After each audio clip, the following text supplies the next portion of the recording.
بسم اللہ الرحمن الرحیم۔ السلام علیکم ورحمۃ اللہ وبرکاتہ۔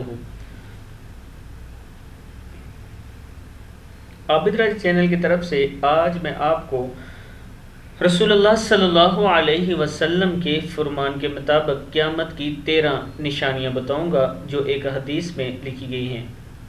اس سے پہلے میں اپنے تمام دوستوں سے گزارش کروں گا کہ چینل کو سبسکرائب کریں، بیل آئیکن پہ کلک کریں اور اس ویڈیو کو کم سے کم ایک مرتبہ آپ نے ضرور شیئر کرنا ہے۔ تو سٹارٹ کرتے ہیں آج کا لیسن۔ بسم اللہ الرحمن الرحیم۔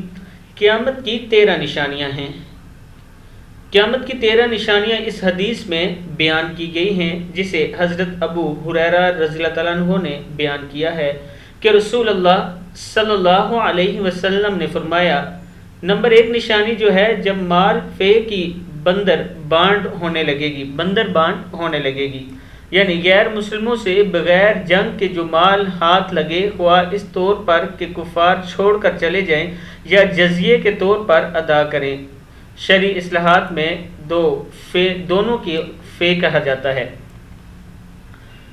نمبر 2 ہے، پہلا یہ ہے کہ جو مال کفار چھوڑ کر بھاگے یا جنگ ہارے اور آپ کے ہاتھ لگے تو اس پر جو بندر بانٹ، مطلب کہ اس طرح بانٹا جائے گا کہ ایک فریق کو کم ایک کو زیادہ، اور اس پر جب اس طرح کے حالات پیدا ہوں گے تب سمجھیں کہ قیامت قریب ہے۔ امانت کو مال غنیمت سمجھا جائے گا۔ دوسرا، جب کسی کے پاس کوئی امانت رکھی جائے گی تو وہ اس کو مال غنیمت سمجھ کر اپنا لیں گے اور خرچ کریں گے۔ یہ بھی قیامت کی نشانیوں میں سے ایک نشانی ہے۔ اس میں فرد واحد بھی آتا ہے کہ کوئی شخص کسی کے پاس اپنی امانت رکھے یا کوئی ملک دوسرے ملک کے پاس اپنی امانت رکھے، یہ دونوں اسی کیٹیگری میں آتے ہیں۔ زکوٰۃ کو جرمانہ خیال کیا جانے لگے۔ آج کل ایسا ہی ہے کہ جب زکوٰۃ کی بات کی جائے تو لوگ اس کو جرمانہ سمجھتے ہیں۔ جب زکوٰۃ کو جرمانہ خیال کیا جائے تب سمجھیں کہ قیامت قریب ہی ہے۔ یہ بھی قیامت کی نشانیوں میں سے ایک نشانی ہے۔ علم غیر دینی مقاصد کے لیے حاصل کیا جائے۔ کہتے ہیں کہ علم جو ہے غیر دینی مقاصد کے لیے حاصل کیا جائے، یعنی علم کو اس لیے حاصل کیا جائے کہ آپ کو نوکری وغیرہ مل جائے گی، اس لیے نہیں کہ آپ دین کے لیے کام کر سکیں گے اس علم کے ذریعے۔ جب ایسا ہوگا یہ بھی قیامت کی نشانیوں میں سے ایک نشانی ہے۔ 5ویں جو ہے، آدمی اپنی بیوی کی اطاعت اور ماں کی نافرمانی کرے۔ ابھی تک جو ہم 5 نشانیاں پڑھ چکے ہیں، یہ پانچوں کی پانچوں اس زمانے میں موجود ہیں اور پائی جاتی ہیں۔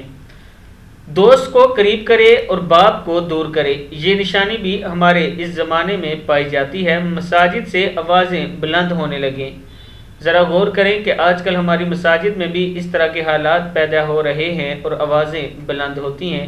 فاسق اور فاجر قبلے کا سردار ہو جائے، یہ جو 8ویں نمبر پہ ہے نشانی، یہ بھی پوری ہوتی دکھائی دے رہی ہے کہ آپ مدینہ پاک اور سعودی عرب اور مکہ میں دیکھیں کہ وہاں پر اب جو ان کا سردار بنا ہوا ہے وہ کس طرح فاسق بھی ہے اور فاجر، اس لیے کہ ابھی وہ فحاشی کے اڈے اور اس طرح کے وہاں پہ کام کھول رہا ہے، کلب بنا رہا ہے، فلمیں اور اس طرح کی ایکٹیویٹیز کروا رہا ہے جس سے فحاشی پھیلتی ہے۔ عورتوں کے حقوق کے نام پہ عورتوں کو بے حیا کرنے کی کوشش کر رہا ہے۔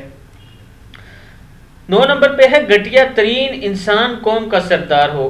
اس پہ بھی غور کریں کہ آج کل ہمارے اس ملک کے یا اس دنیا کے حالات اسی طرح کے ہیں کہ جو سب سے زیادہ کرپٹ ہو، جو سب سے زیادہ گھٹیا انسان ہو، ہم اسی کو اپنا لیڈر تسلیم کرتے ہیں۔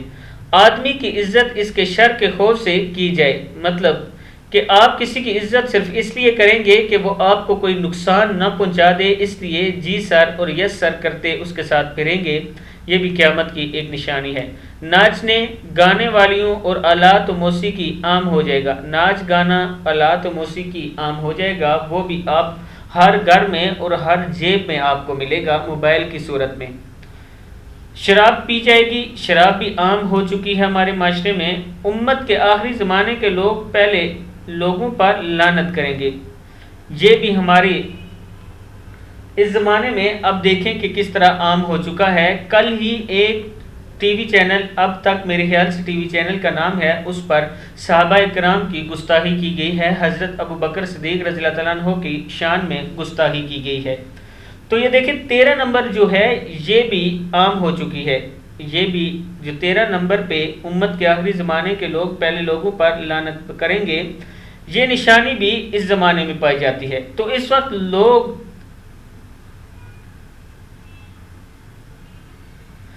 اس وقت لوگوں سرخ ہواؤں، زلزلوں، زمین میں دسنے، شکلیں بگڑنے، پتھروں کی بارشیں اور ایسی نشانیوں کا انتظار کرو جو اس طرح پے در پے آئیں گی جیسے کسی پرانے ہار کے ٹوٹنے پر اس کے منکے لگاتار گرتے ہیں۔ جامعہ ترمذی کی یہ حدیث ہے۔ آخر میں جو ہے یہ غور سے سن لیں۔ تو اس وقت لوگوں سرخ ہواؤں، زلزلوں، زمین میں دسنے، شکلوں کا مسخ ہونا، پتھروں کی بارش اور ایسی نشانیوں کا انتظار کریں جو اس طرح پے در پے آئیں گی جیسے کسی پرانے ہار کے ٹوٹنے پر اس کے منکے لگاتار گرتے ہیں۔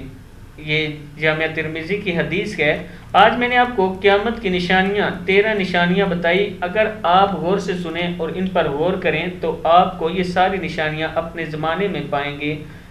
اب آپ نے کیا کرنا ہے؟ ہمارے پاس صرف ہمارے بس میں اس وقت توبہ استغفار ہے۔ ہم اپنے رب سے جتنی توبہ کریں گے اتنا ہی زیادہ ہمیں فائدہ ہوگا۔